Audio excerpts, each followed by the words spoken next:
Olá, mulheres! Vamos lá para o nosso 6º dia da leitura Mulheres com Espada. Como carregar a sua cruz como uma heroína, da autora Lisa Bevere. Página 67. O campo de batalha.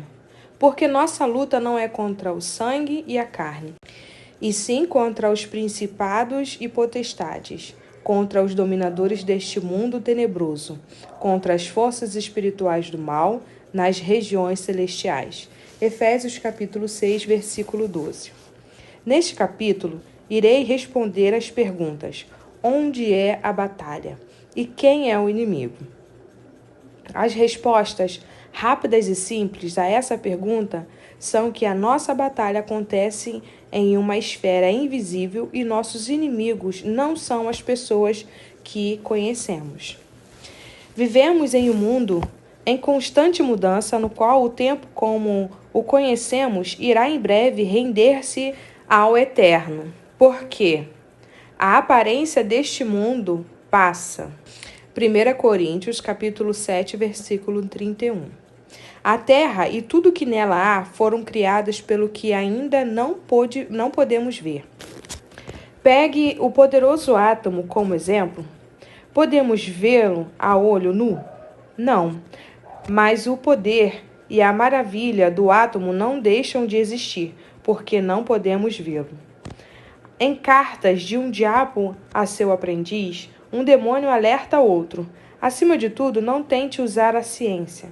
Digo, as ciências verdadeiras, como defesa contra o cristianismo, pois as ciências certamente o encorajarão a pensar sobre as realidades que ele não pode ver ou tocar. Não podemos supor que simplesmente porque algo está fora da nossa esfera de perspecção não tenha influência sobre nós. É hora de usarmos a mente. A má notícia é: sua mente está envolvida em uma batalha e você não tem escolha quanto a isso.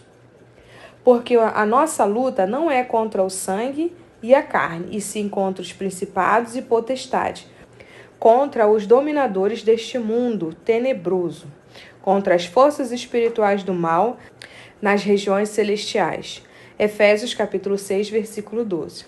A boa notícia é que você tem o poder de escolher pelo que irá lutar. O inimigo deseja desviar nosso foco da batalha invisível, de modo que estejamos distraídas e controladas por uma expressão obscura de malignidade. Ele não deseja nos ver golpeando aquilo que verdadeiramente está gerando a escuridão. Tentar derrotar o inimigo lutando contra pessoas seria como tentar destruir uma árvore derrubando todos os frutos. Para matar uma árvore, você precisa destruir suas raízes. As trevas têm um completo sistema secreto em vigência que frequentemente opera ou ganha expressão através da vida de pessoas. As pessoas não fizeram de você o alvo delas, mesmo que às vezes possa parecer que sim. Algo muito mais perspicaz e antigo tem você em mira, porque o dragão está com medo do que há dentro de você. Tão certo quanto o trabalho de parto precede o nascimento natural, existem batalhas temporais que acontecem antes dos sonhos eternos. Parece que nesse momento, pesadelos obscurecem o sonho mais digno e glorioso do nosso Senhor. Individualmente, somos o seu sonho, por quem ele lutou e venceu. Mas sua esperança para nós não acaba aqui. Vemos o sonho dele para todos nós refletido nesta oração sussurrada pelo Espírito. Não rogo somente por estes, mas também por aqueles que vierem a crer em mim, por intermédio da sua palavra, a fim de que todos sejam um, e como és tu, ó Pai, em mim, eu em ti, também sejam eles em nós, para que o mundo creia que tu me enviastes. Eu lhe tenho transmitido a glória que me tem dado, para que sejam um como nós o somos. eu nele e tu em mim, a fim de que sejam aperfeiçoados na unidade, para que o mundo conheça que tu me enviastes e os amastes como também amastes a mim. João capítulo 17, versículo 20 ao 23. À mesa da sua última ceia, rodeado por 11 discípulos que criam, Jesus estava orando por nós. Ele incluiu a nós que poderíamos algum dia crer por causa dele. Ao longo da Bíblia, nós o vemos caminhar com Jesus, fugir dele e retornar para dar a ele a glória. Assim como Jesus precisava que sua vida e suas palavras fossem em testemunho que o mostrasse a nós, chegou o tempo de revelarmos Jesus a outros. Isso significa que outros irão crer por causa de você. Como isso acontece? Por meio da glória de Deus, uma definição muito limitada da sua glória seria medida completa de Deus, ou sua plenitude. Deus entregou completamente seu único filho, e Jesus entregou sua vida até as últimas consequências. Nenhuma porção foi tirada, nada foi reservado. Eles estavam totalmente dispostos, inteiramente unidos em propósito e expressão. O objetivo da oração de Jesus é que todos nós nos tornemos um só coração e mente para que a terra possa mais uma vez ver a glória do Pai e do Filho, pelo Espírito em sua noiva. Infelizmente, à medida que li estes versículos em João 17, percebi que até Jesus às vezes precisa esperar um longo tempo para que as suas orações fossem respondidas. Porque certamente ainda não somos um. Somos todas unidas, então podemos olhar, ouvir, sentir e perceber as coisas de maneira diferente. Nossas expressões de adoração podem e devem ser variadas, mas para a nossa vida como corpo funcional, de fato, precisamos ser um.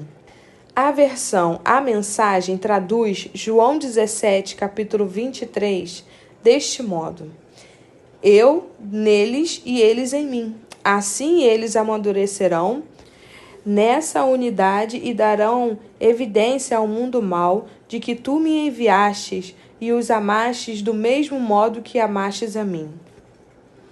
Se nós unirmos, existe uma chance de um mundo talvez ainda acreditar, mas se estivermos em desarmonia e divididas, é muito improvável que isso aconteça.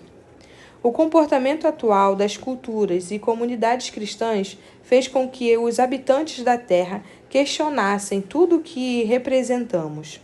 Estamos agindo como se Deus estivesse enviando seu Filho para salvar o mundo perdido ou nos comportando como se tudo resumisse a nós. Nós cremos que Deus nos ama da mesma maneira que amou Jesus? É difícil imaginar que o Pai nos ama assim como Ele amou seu Filho celestial. Eu acredito que é hora de começarmos a agir conforme a oração de Jesus. Quando essa imagem de um só coração e mente for real, isso acontecerá. Pai, é meu desejo que todos aqueles que me destes estejam comigo, bem onde eu estou, para que possam ver minha glória e esplendor que me destes, tendo me amado muito antes que houvesse mundo. João capítulo 17, versículo 24. Você já se deu conta de que você é um presente dado pelo Pai ao seu Filho? É como se o Pai dissesse: aqui Jesus a esconde em seu coração. Ela é um tesouro que você irá desenterrar mais tarde. Essa unidade é um mistério. Como podemos estar com Ele se ainda estamos na terra? A resposta: em Cristo todos se tornam um. O mundo ímpio está buscando por evidências de Cristo em nós. Eu duvido que eles vejam essas evidências até que entendamos o mistério de que estamos em Cristo. Teremos esse entendimento quando tirarmos os olhos de nós mesmos, e olharmos para Ele. O livro de Efésios explica melhor esse mistério, no qual temos a redenção pelo seu sangue, a remissão dos pecados, segundo a riqueza da sua carne, que Deus derramou abundantemente sobre nós em toda a sabedoria e prudência, desenvolvendo-nos um ministério da sua vontade segundo o seu beneplácito que propusera em Cristo, de fazer convergir nele, na dispensação da plenitude dos tempos, todas as coisas, tanto do céu como da terra. Efésios capítulo 1, versículo 7 ao 10. Esse versículo, mais uma vez, deixa claro que nada foi retido, fomos abundantemente redimidos, perdoados e agraciados com sabedoria e discernimento para conhecer tanto o mistério da sua vontade, quando o propósito que foi predefinido em Cristo para o céu e terra estejam unidos nele. Jesus veio na plenitude do tempo e nós agora percorremos a terra à medida que o tempo se esvai. O que poderia acontecer se fôssemos um só coração, uma só voz, uma só visão e propósito, um só nome, um só reino, um só chamado para glorificar a Jesus? Iríamos mais uma vez caminhar de uma maneira que faria nossa terra cansada contemplar o céu.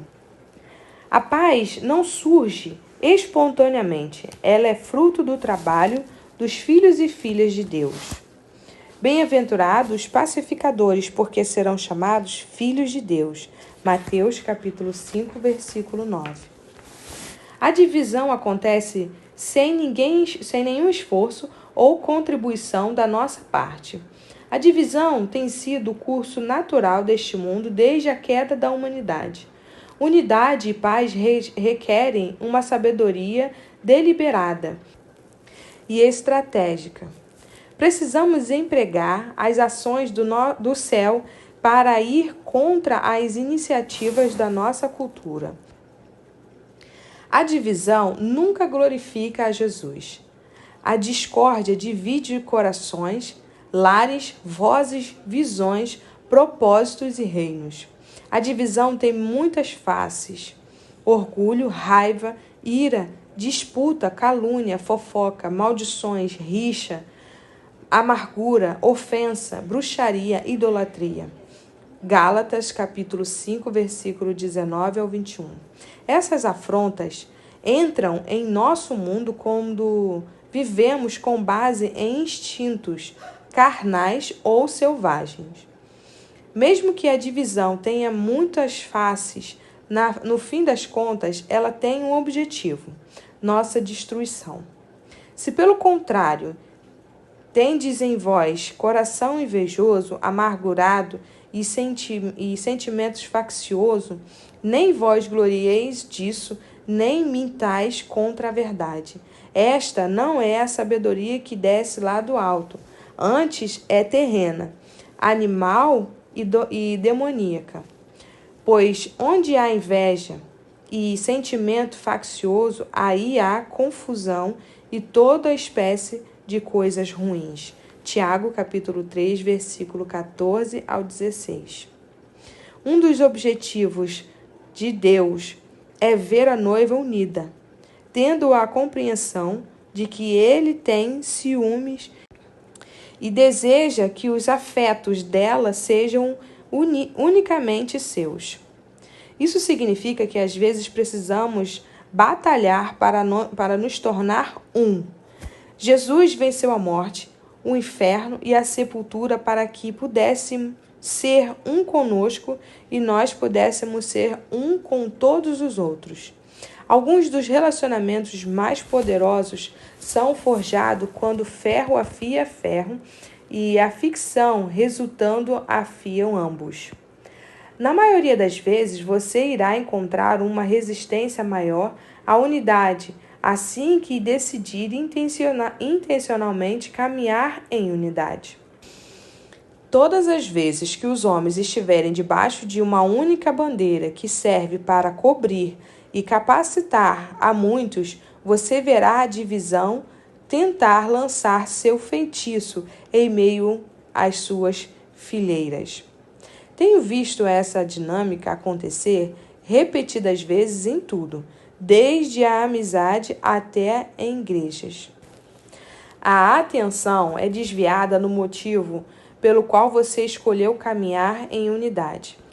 E o foco muda para como suas necessidades não estão sendo atendidas. Se você está passando pelo inferno, continue. Não se estabelece acompanhamento no inferno. Ao contrário, segue-se em frente. Um exemplo disso é o casamento. Eu não sei vocês, mas John e eu não brigávamos de verdade na época do namoro. Após nós nos casarmos e fazermos uma aliança de unidade diante de Deus, porém a represa estourou. Não apenas existe brigas nos casamentos, mas a própria instituição do casamento está sob ataque. Não podemos redefinir o que Deus definiu, e o que Ele uniu não devemos separar. O número de divórcios cresce descontroladamente a partir do momento que esta geração decidiu que não tem problema trair ou abandonar o companheiro, se o casal se sente que não se ama mais. Existem ataques ao casamento e dentro do casamento. Não sei dizer quantas vezes John e eu ficamos chocados ao ouvir de casais que aparentemente nunca brigaram que eles estavam à beira de divórcio. Aprendemos que algumas vezes o fato de conflito dentro do casamento significa que você não está brigando por ele. Existem vezes em que você precisa brigar para se tornar um. Como você agora sabe, dragões não têm sua origem na fantasia mística. Nossas referências a dragões representam Satanás, o antigo agente da morte espiritual. Competição, calúnia, comparações e palavras que semeiam a divisão é a linguagem do dragão. Assim como a mulher no livro de Apocalipse representa Israel, Maria, as mulheres e a noiva, o dragão representa a serpente do Éden, Satanás, o Leviatã e tudo que procura perversamente deformar o caráter e as palavras de Deus. O dragão é perspicazmente perverso e opera sob a autoridade de um espírito de anticristo. Antes de Adão e Eva cumprirem o chamado de Deus para florescerem no Éden, a serpente atacou. Ele não apenas os dividiu, como também dividiu seu domínio e os removeu da segurança e da provisão de um jardim plantado por Deus. Não existe área neutra no universo. Cada metro quadrado, cada fração de segundo é reivindicado por Deus e contra-reivindicado por Satanás. Ele ainda se encolhe na escuridão dos pesadelos, enquanto espera atacar todos os que ousam sonhar.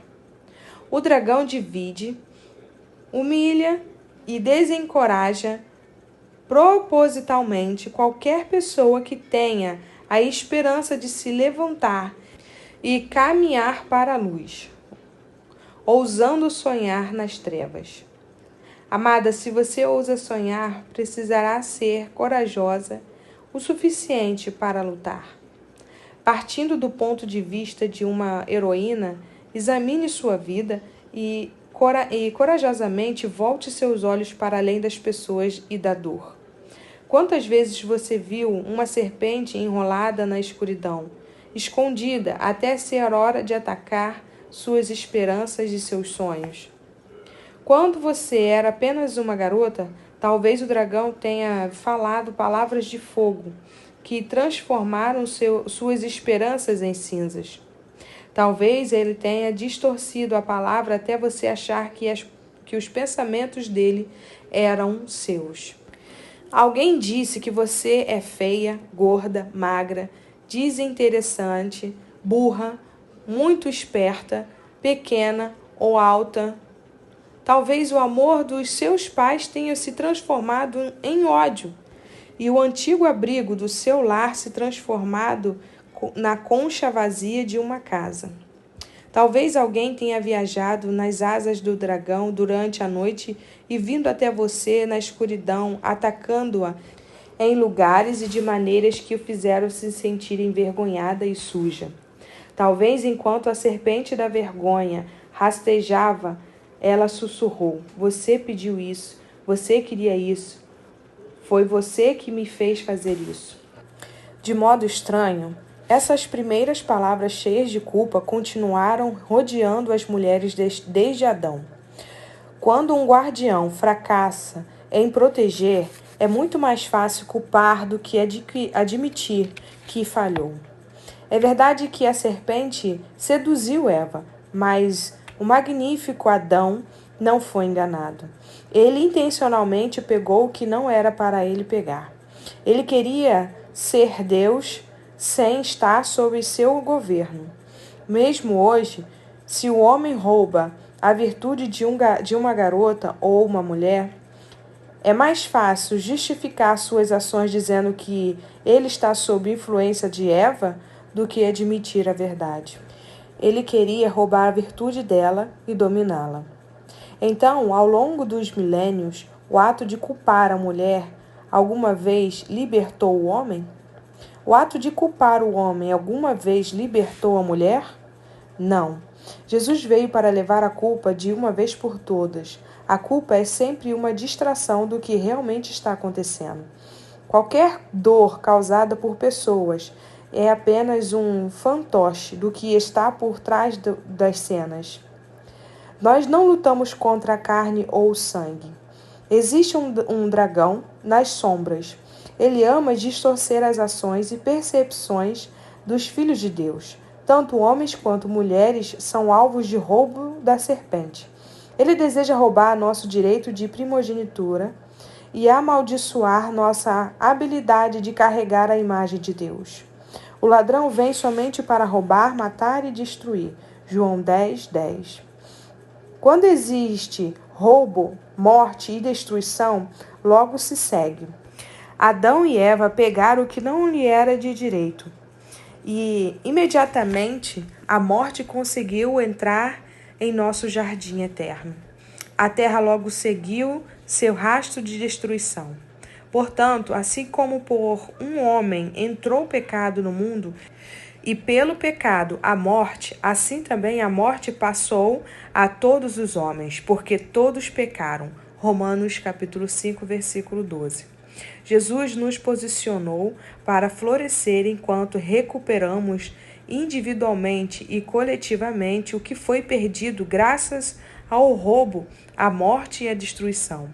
À medida que nos tornarmos unidas pelo mesmo propósito e nossos pontos fortes florescerem individualmente, podemos ser comparadas mais uma vez a um glorioso jardim do qual o Senhor é o mais experiente jardineiro. Naquele dia, o Senhor castigará com sua dura espada, grande e forte, o dragão. Serpente veloz é o dragão.